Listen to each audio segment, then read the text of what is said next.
ijazah Pak Jokowi itu ada dan asli, itu udah pasti asli. Ada hal yang sangat menarik di diskusi ini. Andi Azwan bertemu dengan aktivis 98. Di diskusi ini, Andi Azwan memperlihatkan sebuah kekonyolan-kekonyolannya. Tiba-tiba Andi Azwan berubah menjadi ahli digital forensik. Itulah algoritma tadi, dia akan mencari gitu, walaupun dia pakai topi misalnya ya, masih ke detect. Gondrong nggak rambutnya? Ya tebal. Ya gondrong kan? Nah iyalah, bukan, ini adalah dari algoritma. Atau saya tampilkan dengan algoritma. Kita ada data semua di sini. Dengan tegas, aktivis 98 ini mengatakan bahwa data yang dikeluarkan oleh Andi Azwan di kesempatan ini adalah data sampah. Pembuktian kan sudah ada by data tuh. Bagisnya itu tong sampah semua yang dipaparkan oleh Bung Azwan barusan ini. Bagaimana tong sampah kalau itu? Kenapa? Buktikan dong Anda dengan data. Ya boleh dong. Saya bicara susah. sebentar. Kenapa saya bilang tong sampah? Karena ini tidak bagian dari pembuktian hukum tadi. Yang menyatakan ijazahnya tadi yang dibilang oleh saudara Azwan. Boleh tanya nggak tadi? Boleh tanya ya? Ya nggak bisa dong. Saya lagi ngomong jangan potong-potong. Iya. Ini saya nggak potong-potong. Anda ngomong 20 menit, saya nggak potong-potong.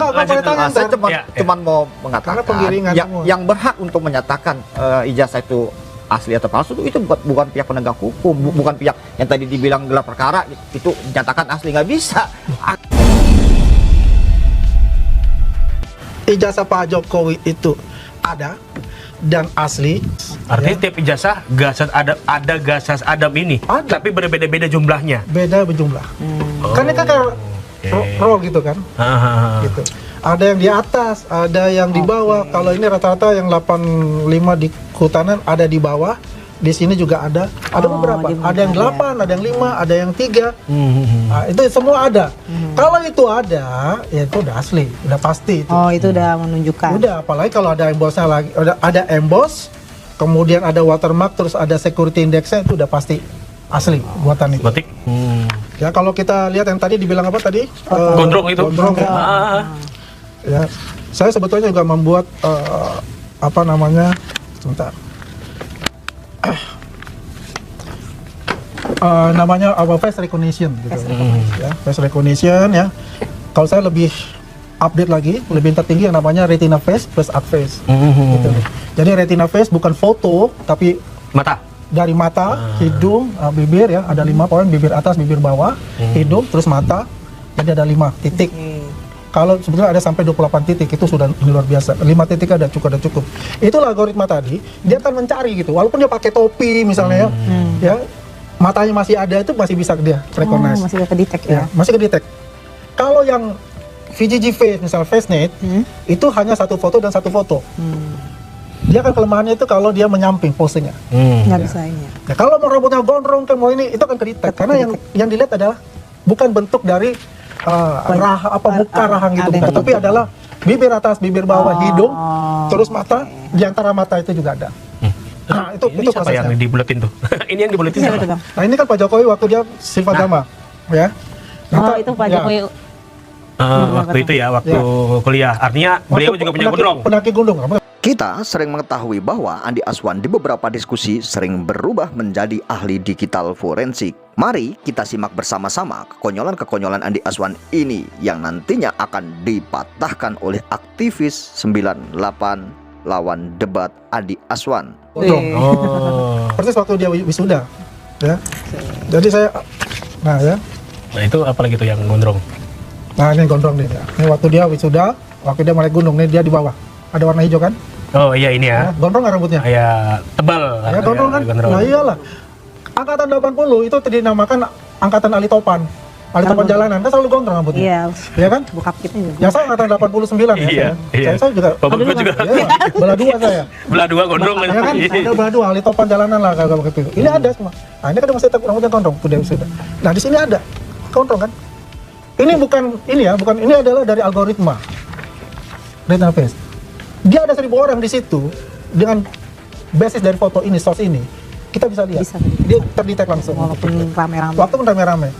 Nah, jadi kalau dikatakan rambutnya nggak gondrong, ya rambutnya itu salah besar lah. Berarti ya mungkin itu angkatannya angkatan 2000-an dan kalau angkatan bicara angkatan 80-an rata-rata gondrong. Nggak mungkin kayak itu. Lagi ini ya, zaman dulu Ya zaman hits dulu banget ya rambut gondrong. Bapak kamu mungkin juga sama gitu. Ya. Keribu. Nah, gitu. Rata-rata ya, bukan katakan seluruhnya, tapi rata-rata demikian kayak gitu. Oke. Ada lagi yang perlu Ada dibuka? yang mau dilanjut? Saya banyak kalau saya mau lihat ini gitu kan. Konteksnya. Ya. Banyak sekali untuk itu ya. Tapi yang masalah jelas jasa bukan masalah yang jelas biasanya gitu. yang selama ini dikatakan bahwasannya orang ngutan fotonya beda, itu aja kebaca. Oh. Udah di sini pun sudah saya berikan Itu argumen informasi untuk membantah semua. tudingan-tudingan mukanya nggak mirip gitu. Mukanya nggak mirip, ijazah Orang-orang yang berbeda, katanya orang yang berbeda. Kita balikin aja, kalau bicara menuduh itu, tolong buktikan. Ya kan? Jangan hanya cuap-cuap ngomong-ngomong. Kalau saya, ya saya buktikan. Karena saya selalu berbicara tentang data. Apa yang saya tampilkan, saya sudah bicara tentang data. Ketika orang mengatakan bahwa itu ada foto Dumatno, saya tampilkan dengan algoritma. Dan muncul itu juga, dan saya ketemu Dumatno langsung. Ya kan? Apa yang dibilang kan? Coba. Inilah yang namanya asumsi dan penggiringan publik untuk membenarkan apa yang dilakukan oleh mereka. Tapi tidak ada bukti. Sampai sekarang saya katakan, ya, mereka tidak punya bukti untuk itu. Sampai sekarang. Karena dia hanya berpatokan kepada penyadian sandi. Itu saja. Gak ada yang lain. Kalau kita tantang aja, kita buktikan gitu loh. Andi Aswan berusaha menggiring opini masyarakat dan berusaha meyakinkan bahwa ijazah Jokowi asli. Akan tetapi, kali ini Andi Aswan salah pilih lawan debat. Siap lagi datanya gitu. Saya siapin datanya, kita ada data semua di sini. Kenapa saya bilang, ya, saya juga simpel, ya. Saya juga punya konflik, ya, coba. Kan selalu katakan, ini adalah penyusupan gitu. Ini hanya lama karena beda. Saya katakan gini, rata-rata di UGM itu pada tahun itu banyak juga skripsi itu tidak ditandatangani oleh yang namanya pembimbingnya. Banyak, gitu loh. Bukan hanya 1-2. Coba tanya Refliano ditandatangan nggak? Tanya aja deh. Kayak gitu loh. Ya, karena kita bicara fakta, kita bicara data, ya kan? Kalau mengatakan berteriak-teriak ijazahnya Pak Jokowi palsu, yuk buktikan ijazahnya di mana, ya kan? Makanya seorang Rismond, ya, saya juga apresiasi kepada beliau karena beliau itu tidak berafiliasi, ya, dengan kelompok apapun, ya. Dia curiosity dia yang membawa dia untuk meneliti itu, walaupun dia salah kolamnya, salah jalannya, ya. Tapi dia mengakui itu yang menarik. 15 Desember dia mau mengatakan itu, tapi dia dilarang untuk mengatakan itu. Ya, ini kita bicara fair-fair aja gitu untuk bicara itu. Ya. Jadi kalau mau bicara tentang Yamaguchi itunya, saya yang bongkar kok, saya yang punya peneliti. Ya. Tapi yang jelas di sini yang kita lihat adalah kalau kita ingin berbicara tentang sesuatu, ya, yang mungkin itu hanya baca atau apa, cobalah berdiskusi dengan orang yang benar untuk itu, yang mempunyai, yang tahu, dan dengan data-data yang tepat dan fakta, bukan hanya pembenaran, bukan hanya kata-kata, karena itu asumsi itu bisa membawa kita terjerembab kepada hal-hal yang berlawanan dengan hati nurani kita. Oke. Baik. Paparan-paparan dari Andi Aswan, mulut sampai berbusa, akhirnya mendapatkan tamparan yang sangat telak, dan ini adalah hal yang sangat memalukan buat Andi Aswan. Apa yang ditampilkan oleh Andi Aswan dikatakan bahwa data tersebut adalah data tong sampah. Itu Bang. Pembuktian Itu kan sudah ada by data tuh. Bagisnya itu tong sampah semua yang dipaparkan oleh Bung Azwan barusan ini. Bagaimana tong sampah kalau itu buktikan dong Anda dengan data. Ya boleh dong. Kalau Saya bicara susah. sebentar. Kenapa saya bilang tong sampah? Karena ini tidak bagian dari pembuktian hukum tadi. Kalau memang ini menjadi pembuktian hukum, ya kan, seharusnya kasus ijazah palsu Jokowi ini, Presiden Jokowi ini harusnya tidak perlu masuk ke ranah hukum, Mbak. Dari awal ya saya bicara kayak gitu. Kenapa? Harus ada pembuktian publik saja yang berhak menentukan. Cukup pembuktian publik. Buka aja gelar mahkamah, apa namanya, sidang rakyat ya, atau undang. Kalau memang kita meragukan ahli-ahli dalam negeri, kita undang ahli luar negeri misalkan. Kita undang pakar-pakar yang netral. Nggak boleh pihak Polda Jaya yang menyatakan ijazahnya tadi yang dibilang oleh saudara Boleh tanya nggak tadi? Boleh tanya ya? Ya nggak bisa dong, saya lagi ngomong jangan potong-potong. Iya. Ini saya nggak potong-potong. Anda ngomong 20 menit, saya nggak potong-potong. Nggak boleh tanya. Saya cuma mau mengatakan Karena penggiringan semua. yang berhak untuk menyatakan ijazah itu asli atau palsu itu bukan pihak penegak hukum, bukan pihak yang tadi dibilang gelar perkara itu dinyatakan asli, nggak bisa. Akan subjektivitas sekali dong. Harusnya harus ada panel ahli.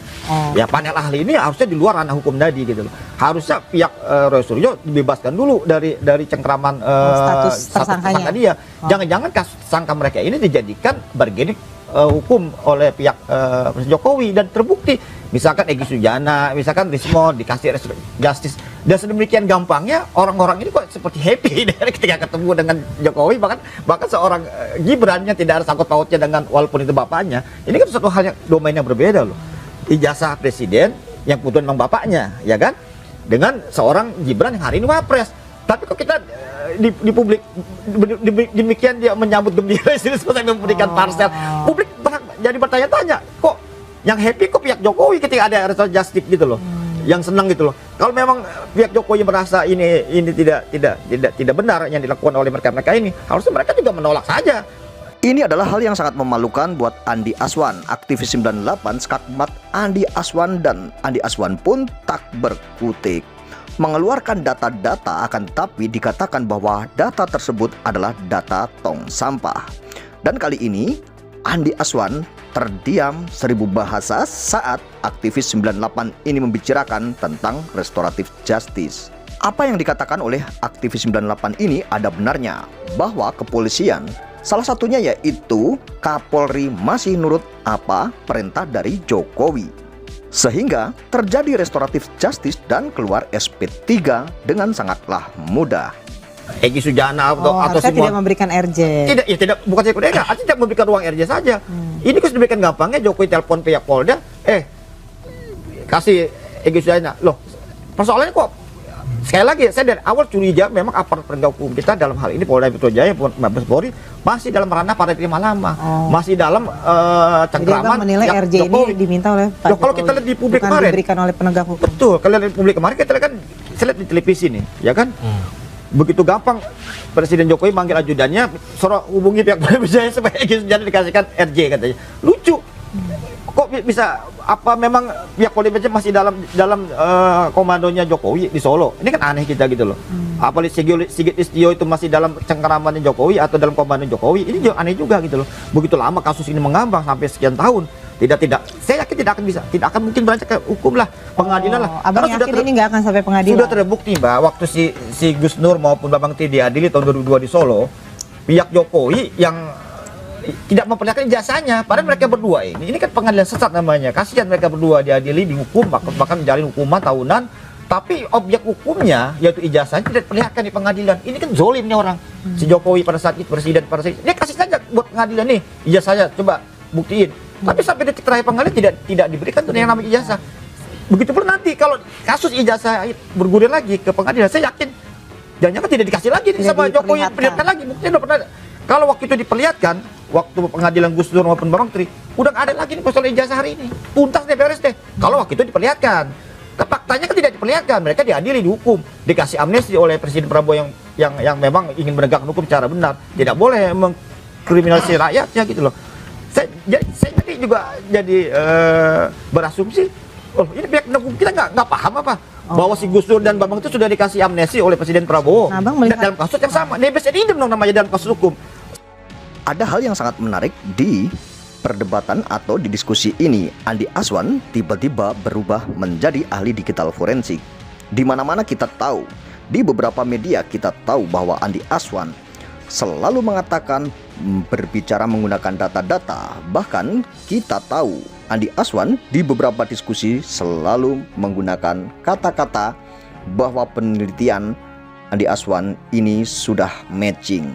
Dan di situ kekonyolan Andi Aswan terlihat.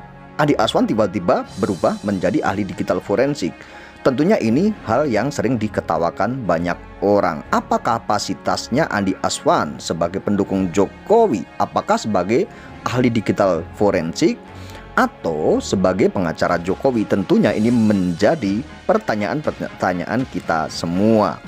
Dan kita tahu setiap tampil di beberapa diskusi atau di panggung perdebatan, Andi Aswan selalu memperlihatkan data-data yang katanya data yang sangat valid ya untuk atau menurut Andi Aswan. Tentunya hal tersebut banyak sekali yang membantah pernyataan-pernyataan atau data yang dikeluarkan oleh Andi Aswan. Bahkan perdebatan kali ini atau diskusi kali ini, Andi Aswan sangat telak sekali dijatuhkan mentalnya oleh aktivis 98 dan dikatakan bahwa data yang dikeluarkan oleh Andi Aswan tersebut adalah data sampah atau data tong sampah. Karena diskusi di saat ini tentunya adalah diskusi mengenai tentang sisi hukumnya, yaitu tentang pembuktian, ijazah Jokowi, bukan mengenai tentang data. Dan kali ini sangat tidak seimbang ya, karena aktivis 98 ini membeberkan tentang masalah teori atau tentang hukumnya atau sisi hukumnya. Akan tetapi Andi Aswan kali ini tentunya tidak apple to apple jika Andi Aswan mengeluarkan data-data yang aktivis 98 tersebut sebenarnya tidak tahu dan bahkan itu tidak penting menurut aktivis 98 tersebut. Akan tetapi Andi Aswan memberikan atau memaparkan beberapa data-data menurut Andi Aswan sudah diuji oleh Andi Aswan menggunakan beberapa software atau menggunakan beberapa program yang tentunya membuat aktivis 98 tersebut terdiam akan tapi tidak tahu. Aktivis 98 tersebut hanya terdiam dan hanya mendengarkan sambil senyum-senyum. Akan tetapi sebenarnya aktivis 98 tersebut mengerti apa yang dikatakan oleh Andi Aswan. Itulah suatu pembelaan yang dilakukan oleh Andi Aswan. Dan sangat telak sekali Andi Aswan mendapatkan sebuah bantahan-bantahan atau tamparan-tamparan yang sangat pedas tentunya. Dan akhirnya Andi Aswan terdiam. Kegelisahan-kegelisahan nampak sekali. Dan kita semua melihat bahwa Andi Aswan di situ ada hal yang tentunya membuat kebingungan Andi Aswan sendiri. Akhirnya Andi Aswan ingin sekali memotong sebuah pembicaraan. Akan tetapi tidak diberi kesempatan oleh aktivis 98 tersebut. Karena aktivis 98 juga saat Andi Aswan memberikan sebuah paparan-paparan pun Andi Aswan tidak dipotong pembicaraannya, bahwa apapun yang dikatakan oleh Andi Aswan itu didengarkan, walaupun akhirnya ditampar dengan tegas bahwa data tersebut adalah data sampah dan data yang sangat tidak berguna yang diungkapkan atau dipaparkan di kesempatan tersebut. Tentunya ini adalah sebuah kekonyolan-kekonyolan yang ditunjukkan oleh Andi Aswan.